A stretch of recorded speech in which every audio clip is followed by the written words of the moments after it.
The State Bank of Pakistan increased on Friday the interest rate by 100 basis points to 16%. The central bank said that the decision was aimed at ensuring that elevated inflation does not become entrenched and that risks to financial stability are contained, thus paving the way for higher growth on a more sustainable basis. The SBP identified higher food and core inflation as key contributors to elevated inflation. The interest rate hike will cost heavily to the government as it will have to reprice the ₹5 trillion maturity of treasury bills and Pakistan investment bonds in the next 3 months.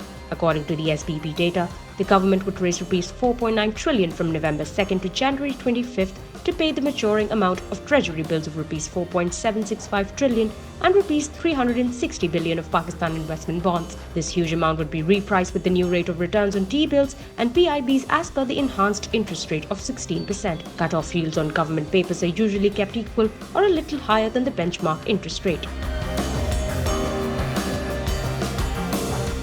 The State Bank of Pakistan has dismissed as baseless and misleading reports that it had withheld payments to Google. On the other hand, the telecom industry and other stakeholders said all was not well, and there were at least some unannounced restrictions as the government seeks to limit dollar outflow. The State Bank in a statement said it had found during recent off-site reviews that telecom companies were remitting the bulk of the funds for video gaming, entertainment content, etc., purchased by their customers using airtime under direct carrier billing. The SBP statement comes after reports that the central bank had revoked the payment of $34 million to international service providers to limit dollar outflow and the subsequent tug-of-war between the IT sector and the State Bank.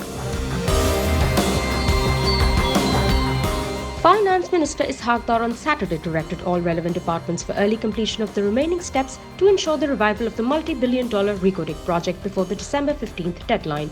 The Apex Committee on the RICODIC project, chaired by Finance Minister Ishaq Dar, reviewed the progress on the implementation of agreed steps so far for the completion of the RICODIC arrangement as agreed. An official announcement said Mr. Dar highlighted the importance of early completion of the remaining steps under the agreed arrangement and stressed to all concerned to ensure that the deadline of December 15th is successfully met and the project revived soonest after the settlement.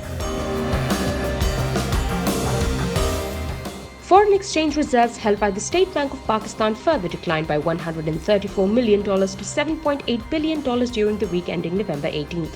The foreign exchange reserves of the State Bank remained at around $8 billion for more than a month, but they will fall with the payment of $1 billion due on December 5th following the maturity of Sukuk bonds. The State Bank reported that the country's total reserves fell by $151 million to $13.6 billion by November 18th, while the reserves held by the commercial banks stood at $5.82 billion.